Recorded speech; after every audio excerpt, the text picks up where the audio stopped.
Praise the Lord. सभी विश्वासी भाई बहनों को जय मसीह की। और आज हम सीखने वाले हैं पुराने नियम की एक किताब रूत से। रूत की किताब और इसकी कहानी बहुत ही महत्वपूर्ण है। साथ ही साथ इसमें जो सबसे अच्छी बात यह है कि एक महिला बाइबल नायक के बारे में है और इससे हम बहुत कुछ सीखने वाले हैं। इसमें 3 लोग हैं जो मुख्य रूप से नओमी, रूथ और बोअज, इनके जीवन से हम सीखने वाले हैं 7 ऐसी महत्वपूर्ण बातें जो हमें जानना चाहिए। तो चलिए हम लोग आगे बढ़ते हैं भाइयों बहनों। हम जाएंगे सबसे पहले रूथ की किताब अध्याय 1 उसका 1 से 6। और यहाँ लिखा है, जिन दिनों में न्यायी लोग न्याय करते थे उन दिनों में देश में अकाल पड़ा। तब यहूदा के बैतलहम का एक पुरुष अपनी स्त्री और दोनों पुत्रों को संग लेकर मोआब के देश में परदेशी होकर रहने के लिए चला गया। उस पुरुष का नाम एलीमेलेक और उसकी पत्नी का नाम नओमी और उसके 2 बेटों का नाम महलोन और किलियोन थे। ये एप्राती अर्थात यहूदा के बैतलहम के रहने वाले थे और मोआब के देश में आकर वहाँ रहे। और नओमी का पति एलीमेलेक मर गया और नओमी और उसके दोनों पुत्र रह गए और उन्होंने एक एक मोआबिन से ब्याह कर लिया। एक स्त्री का नाम ओरपा और दूसरी का नाम रूत था। फिर वे वहाँ कोई 10 वर्ष तक रहे। जब महलोन और किलियोन दोनों मर गए तब नओमी अपने दोनों पुत्रों और पति से रहित हो गई। तब वह मोआब के देश में यह सुनकर कि यहोवा ने अपनी प्रजा के लोगों की सुधि लेके उन्हें भोजन वस्तु दी है, उस देश से अपने दोनों बहुओं समेत लौट जाने को चली। तो यहाँ हमें भाइयों बहनों पता चलता है कि बैतलहम यानी कि यहूदा के जो देश है वहाँ पर अकाल पड़ गया। तो वहाँ से कुछ एक यहूदी परिवार जो है जिसमें नओमी है और उसका पति और 2 बच्चे, वो लोग जो है मोआब आ गए। मोआब में कुछ दिनों तक वो रहे और आए तो कुछ दिनों के लिए थे, लेकिन बहुत लंबा टाइम बीत गया, तकरीबन 10-20 साल हो गए, 10 साल हो गए। और उसके बाद क्या हुआ कि उसके पति की भी मृत्यु हो गई, नओमी के, उसके दोनों लड़कों की भी मृत्यु हो गई। अब उसके पास जो है सिर्फ उसकी 2 बहुएं थी और वो दोनों मोआब की रहने वाली थी। लेकिन उसी बीच में जब नओमी को ये पता चलता है कि यहोवा ने अपने लोगों की सुधि ली है और अब बैतलहम यानी कि यहूदा में वो जा सकती है, वहाँ पे अब सब कुछ अच्छा हो गया है, तो अब उसके पास कोई रास्ता नहीं था। मतलब ये कि उस टाइम में अगर कोई विधवा स्त्री हो तो उसके लिए अगर उसका बेटा है या उसका पति है तो ठीक है, अदरवाइज़ उनकी जो ज़िंदगी है वो बहुत ही मुश्किल हो जाती थी। तो उसने सोचा क्यों ना मैं अपने लोगों के पास जाऊं, वहाँ मेरे रिश्तेदार हैं और मेरे देखने वाले हैं तो अच्छा रहेगा। तो वहाँ पर आने से पहले वो अपनी दोनों बहुओं को बुलाती है और उनको बोलती है कि देखो, मैं तो अब बुढ़ी हो चुकी हूँ और मेरे कोई और बेटा भी नहीं है कि मैं तुम्हारे लिए जो है पति का इंतज़ाम करूं। तो आप लोग अपने अपने घर वापस चले जाओ, अपनी ज़िंदगी जियो, अभी आप लोग जवान हो, शादी कर सकते हो और अच्छी ज़िंदगी जी सकते हो। तो ऐसा रूत ने उन्हें बोला ताकि वो लोग जो है इसके पीछे अपनी ज़िंदगी को अच्छे से गुजारें। तो रूत जो है, जो नओमी है, वो इनकी चिंता करती थी, इसलिए उसने उनको आज़ादी दी। अब क्या हुआ कि जो उसमें से एक जो थी मोआबिन स्त्री, वो तो चली गई वापस, लेकिन जो रूत थी उसने यहाँ पर कुछ बोला। तो हम देखेंगे उसने क्या बोला। रूत अध्याय 1 का 16 से 18 में उसने बोला है, रूत बोली, तू मुझसे यह विनती ना कर कि मुझे त्याग व छोड़कर चली जा, क्योंकि जिधर तू जाए उधर मैं भी जाऊंगी, जहाँ तू टिकेगी वहीं मैं भी टिकूंगी। तेरे लोग मेरे लोग होंगे, तेरा परमेश्वर मेरा परमेश्वर होगा। जहाँ तू मरेगी वहीं मैं भी मरूंगी और वहीं मुझे मिट्टी दी जाएगी। यदि मृत्यु छोड़ और किसी कारण मैं तुझसे अलग हूँ तो यहोवा मुझसे वैसा ही वरन उससे भी अधिक करे। जब उसने यह देखा कि वह मेरे संग चलने को स्थिर है, तब उसने उससे और बात नहीं की। तो यहाँ पे जो नओमी है, जब उसने उसका ये बात सुना रूथ का, तो उसको लगा ये तो बहुत ही दृढ़ है, मतलब उसका जो बात कर रही है उस पर एकदम स्थिर है, और इसलिए उसने फिर उसको कुछ और बातें नहीं की। तो यहाँ पे जो रूथ है उसके कैरेक्टर के बारे में हमें पता चलता है कि जो रूथ है उसके जो चरित्र है उसके बारे में पता चलता है। रूथ का जो बैकग्राउंड है वो एक मोआब की रहने वाली है, यानी कि ना तो वो यहूदा की रहने वाली है, ना वो इज़राइल की रहने वाली है, ना ही वो यहूदी है। तो उसको कुछ भी इन सब चीज़ों से जो परमेश्वर है, जीवता परमेश्वर, उसके बारे में ज़्यादा जानकारी नहीं है, या फिर बोले कि उसका बैकग्राउंड ऐसा नहीं है। वो दूसरे देश की है, दूसरे कल्चर में पली बड़ी है। लेकिन शादी होने के बाद जो है वो ऐसा लगता है कि नओमी से उसने बहुत कुछ सीखा है। नओमी ने एक अच्छा एग्जाम्पल सेट किया उसके सामने, जिसे देखकर उसे लगा कि हाँ, असली परमेश्वर जो है वो यहोवा ही है। और इस बात से जो है इंस्पायर होकर वो यहाँ पे बोलती है कि तेरा परमेश्वर मेरा परमेश्वर होगा। तो ये जो बातें यहाँ पे नवमी बोलती है, ये सच में बहुत ही इंस्पायर होने वाली बात है। मतलब एक एक जो बात है वो ऐसी है कि उसने पूरे मन से बोला है, और वो ये समझ चुकी थी कि जो असली परमेश्वर है वो यहोवा ही है। और इस वजह से वो अब, जबकि वो एक जवान और खूबसूरत स्त्री थी, फिर भी उसके साथ चलने के लिए तैयार थी। और एक और चीज़ यहाँ पे रूथ के बारे में पता चलता है कि वो अपने कर्तव्य को अच्छे से जानती थी, साथ ही साथ वो ईमानदार थी नवमी के साथ, और साथ ही साथ वो ये भी नहीं चाहती थी कि नवमी को ऐसे बुढ़ापे में वो छोड़ दे अकेले, उसकी सेवा करना चाहती थी। तो यहाँ पे जो रूथ है उसकी इंटीग्रिटी यानी कि उसकी ईमानदारी और उसकी जो नेकी है वो नज़र आती है। साथ साथ ये भी पता चलता है कि जब उसे पता चला कि असली परमेश्वर यहोवा है, तो वो उसके लिए अपने सब कुछ छोड़ के एक नए जगह में, एक नई धरती पे जाने के लिए तैयार हो गई। तो यहाँ पे हमने पहली बात सीखी सातों में से रूथ के कैरेक्टर के बारे में। इसके बाद जब रूथ और नवमी वापस आ गए यहूदा, तो यहाँ पर जो नवमी है वो काफ़ी बुढ़ी हो गई थी।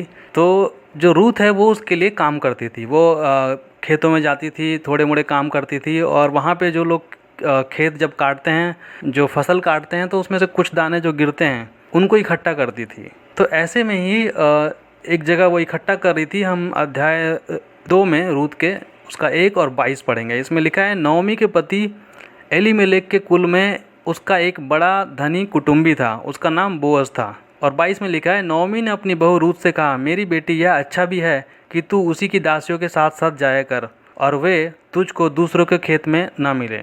तो यहाँ पर जो है रूथ अपनी सास के लिए कुछ करना चाहती है वो, और साथ ही साथ वो एक अच्छी स्त्री भी रहना चाहती है।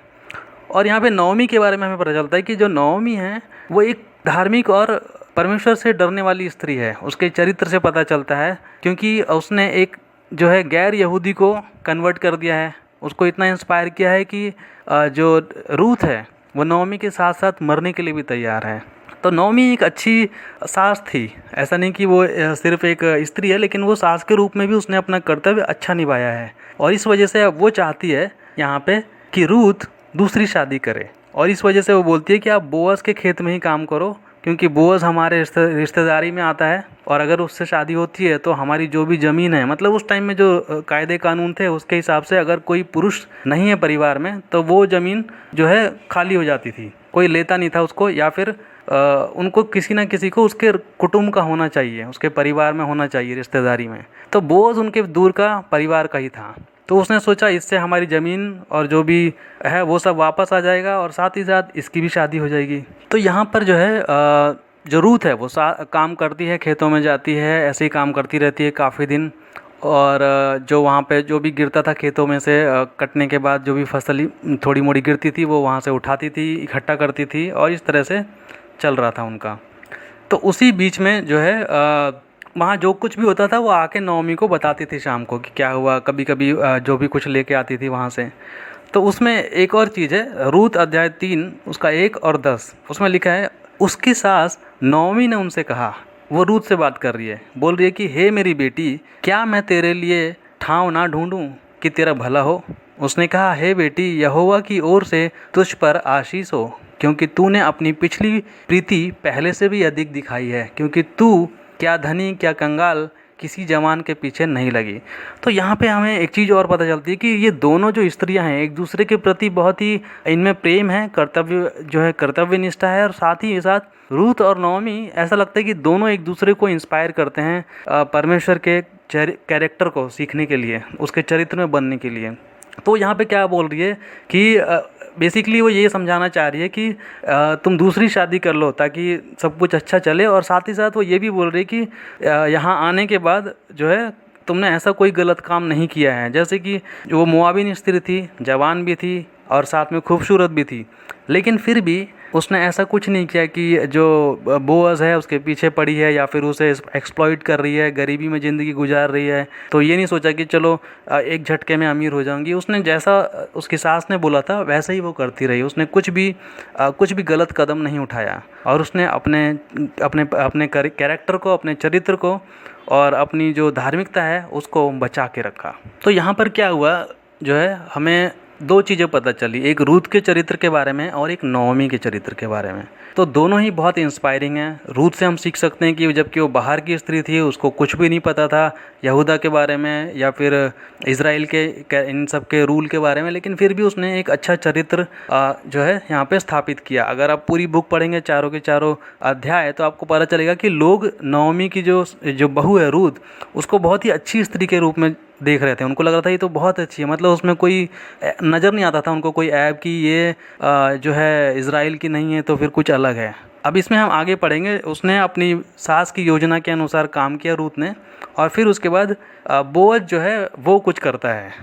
तो यहाँ पे लिखा है रूथ अध्याय 4 का 9 से 12। तब बोअज ने वृद्ध लोगों और सब लोगों से कहा, तुम आज इस बात की साक्षी हो कि जो कुछ एलीमेलेक का है और जो किलियोन और महलोन का था, वह सब मैं नओमी के हाथ से मोल लेता हूँ। फिर महलोन की स्त्री रूथ मोआबिन को भी मैं अपनी पत्नी करने के लिए इस मनसा से मोल लेता हूँ कि मरे हुओं का नाम उसके निज भाग पर स्थिर करूँ।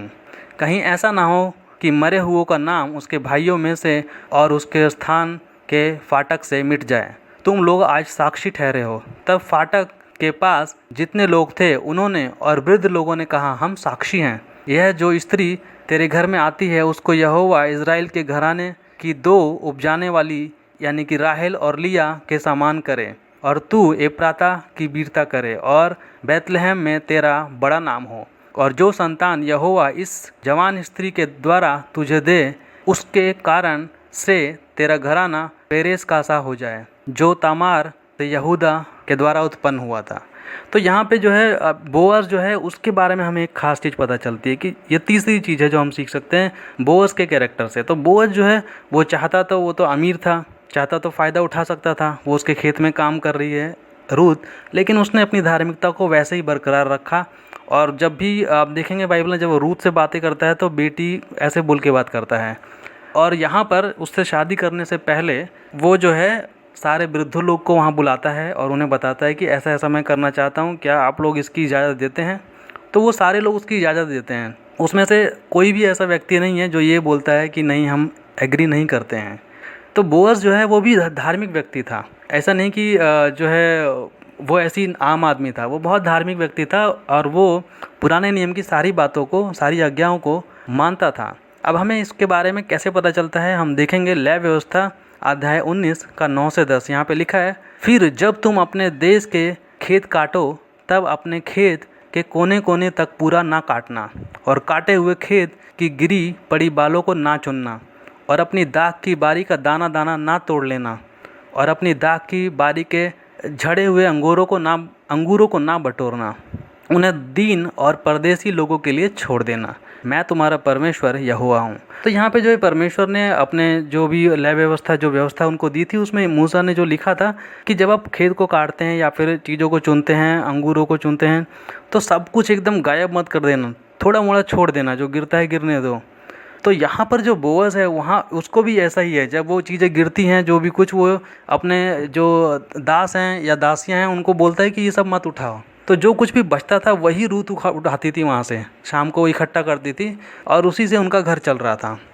तो यहाँ पे हमने 3 लोगों के कैरेक्टर के बारे से, 3 लोगों के चरित्र से 3 चीज़ें सीखी। पहला, नओमी के कैरेक्टर सीखा कि नओमी जो है वो दूसरे देश में गई, उसने सब कुछ उसके हाथ से निकल गया था, ना पति है ना बच्चे हैं, सब कुछ, कोई उम्मीद नहीं है, परमेश्वर पे भरोसा करे कि नहीं करे, लेकिन फिर भी उसने भरोसा किया, अपने जो है देश में वापस आई और उसने अपने जीवन को, अपने जो जीवन से उसने रूथ को इंस्पायर किया, और रूथ जो इतना इंस्पायर हुई कि वो यहोवा पे विश्वास करने लगी। अब हम रूथ के बारे में सीखते हैं कि रूथ का भी कैरेक्टर है, वो बाहर की स्त्री है, उसे कुछ नहीं पता इस जीवन के बारे में, परमेश्वर के बारे में, लेकिन उसने नओमी से सीखा और जब उसको लगा कि ये सही है तो उसने इमीडिएटली डिसीजन बनाया कि मैं इसी रास्ते पे चलूँगी। उसने हर एक बात नओमी की मानी, और यहाँ पे हम देखते हैं कि वो भी एक जो है बहुत ही अच्छी स्त्री है चरित्र को लेके। बोअज के बारे में देखते हैं कि वो परमेश्वर की सारी आज्ञाएं मानता है और साथ ही साथ वो धार्मिक है, किसी चीज़ में फ़ायदा नहीं उठाता, और शायद इसी वजह से इन तीनों का घर बसने वाला है, यानी कि ये दोनों अब शादी करने वाले हैं और नओमी जो है वो इनके परिवार में खुशी खुशी रहने वाली है आगे। तो यहाँ पे हमने 3 चीज़ें सीखी, नओमी के लाइफ से, रूथ के लाइफ से और बोअज के लाइफ से। अब हम चौथी चीज़ जो हम देखने वाले हैं यहाँ पे, इस पूरी कहानी में होता क्या है, इसमें हमें देखने को क्या मिलता है, परमेश्वर की इसमें क्या महिमा है। तो पहली चीज़ कि परमेश्वर जो है वो किसी भी व्यक्ति, चाहे वो किसी देश का हो, किसी जाति का हो, छोटा हो, बड़ा हो, काला हो, गोरा हो, अमीर हो या गरीब हो, इससे हमें ये, इस कहानी से हमें ये सीखने को मिलता है कि परमेश्वर भेदभाव नहीं करता है। आज भी जो यहूदी लोग होते हैं वो इस बात को अच्छे से समझते हैं कि हम यहूदी हैं, हम बहुत ही धार्मिक हैं, हम परमेश्वर के चुने हुए लोग हैं। लेकिन यहाँ पर हमें देखते हैं कि एक गैर यहूदी और मोआब के लोगों को वो लोग जो यहूदी थे वो डाउन देखते थे, नीचा देखते थे। लेकिन फिर भी जो परमेश्वर है वो किसी में भेदभाव नहीं करता, हमें ये पता चलता है। अगर उसे लगता है कि कोई है जो उसके पीछे चलना चाहता है तो परमेश्वर उसे उसका स्थान जरूर देता है। अगली चीज़, जो पांचवी चीज़ हम यहाँ पे सीखते हैं, अगली चीज़ जो है वो ये है कि परमेश्वर इस बात का कोई भेदभाव नहीं करता है कि कोई स्त्री है या पुरुष है। परमेश्वर के लिए ये सारे एक ही समान है। ना तो वो, क्योंकि अगर हम देखेंगे बाइबल में लोगों को ऐसा लगता है कि जो क्रिश्चियन धर्म है या फिर जो यहूदी धर्म है उसमें स्त्रियों को बहुत दबाया गया है। लेकिन अगर आप देखेंगे जगह जगह पूरी बाइबल में तो स्त्रियों को बहुत उठाया भी गया है। जैसे रूथ, उसके नाम पे पूरी एक किताब है बाइबल में उसके नाम से, और उसके पूरे उसकी जो चरित्र है उसकी चर्चा की गई है। और यहीं पर ही नहीं, आगे भी नए नियम में भी उसकी चर्चा की गई है रूथ के बारे में। और इसी वजह से जो रूथ है वो दाऊद की ग्रैंड मदर यानी कि दादी है, और सीधा डायरेक्ट प्रभु यीशु मसीह के ख़ानदान से जुड़ जाती है वो, जबकि वो यहूदी नहीं है, बाहर की है। तो परमेश्वर स्त्री या पुरुष में कोई भेद नहीं करता, वो दोनों को समान रूप से देखता है और सबको अलग अलग काम देता है। अगली चीज़ कि परमेश्वर की नज़र में कोई भी छोटा या बड़ा नहीं होता है, चाहे वो कोई भी व्यक्ति हो, किसी भी तरह का काम करता हो, चाहे वो किसी भी हालत में हो, परमेश्वर सबको समान दृष्टि से देखता है, चाहे वो कैसी भी स्थिति में हो। तो हमें ये भी यहाँ पे सीखने को और समझने को मिलता है। और अगली बात, परमेश्वर जो है वो छोटी छोटी चीज़ों से भी बड़ी बड़ी योजनाएं बनाता है। यानी कि उसकी योजना को अगर आप देखें तो उसकी योजना क्या है कि नौमी दूसरे देश में जाएगी, अकाल पड़ेगा, फिर वहाँ से एक मोआब की स्त्री यहाँ पर आएगी और फिर उसकी जो है शादी हो जाएगी बोअज से, और उसके बाद उन्हीं के ख़ानदान से बाद में खुद यीशु मसीह आएंगे। बहुत छोटी सी बात है, लगता नहीं कि इसमें कुछ बड़ी योजना है, लेकिन परमेश्वर छोटी छोटी चीज़ों में भी योजनाएं ढूंढता है और बनाता है। हमें इसमें सीखना चाहिए कि क्या हमारी रोज़मर्रा की जो ज़िंदगी है, क्या इसमें परमेश्वर कोई योजना बना सकता है या बना रहा है? क्या हम उसका हिस्सा हो सकते हैं उसकी महिमा करके? ज़रूर हो सकते हैं। अगली चीज़ जो यहाँ पर हम सीखते हैं कि परमेश्वर के पास जो प्लानिंग है उसमें वो हमारे लिए एक उद्धार करता है। यहाँ पे अगर हम देखेंगे इस कहानी में तो यहाँ पर हमें पता चलता है कि बोअज जो है वो एक उद्धारकर्ता जैसा है उनके लिए।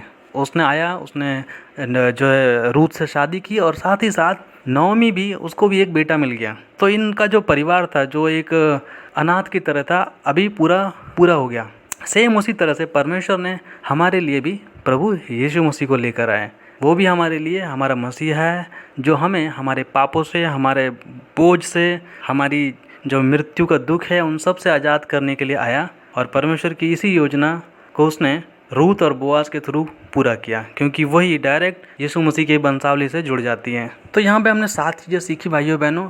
हमने रूथ और नौमी की ज़िंदगी से सीखा, बोआज की ज़िंदगी से सीखा, साथ ही साथ परमेश्वर की कुछ जो है कैरेक्टर, उसके चरित्र को देखा कि परमेश्वर इस कहानी से हमें क्या सिखाता है कि वो सबको बराबर देखता है, हर लोगों को, चाहे वो स्त्री हो, पुरुष हो, किसी जाति का हो, किसी धर्म का हो, किसी देश का हो, छोटा काम करता हो, बड़ा काम करता हो, सबको वो बचाना चाहता है, सबको समान दृष्टि से प्रेम करता है। और साथ ही साथ हम सब के लिए उसके पास एक उद्धार करता है, प्रभु यीशु मसीह। तो भाइयों बहनों, मैं उम्मीद करता हूँ कि हमने ज़रूर आज इस रूथ की कहानी से कुछ सीखा है।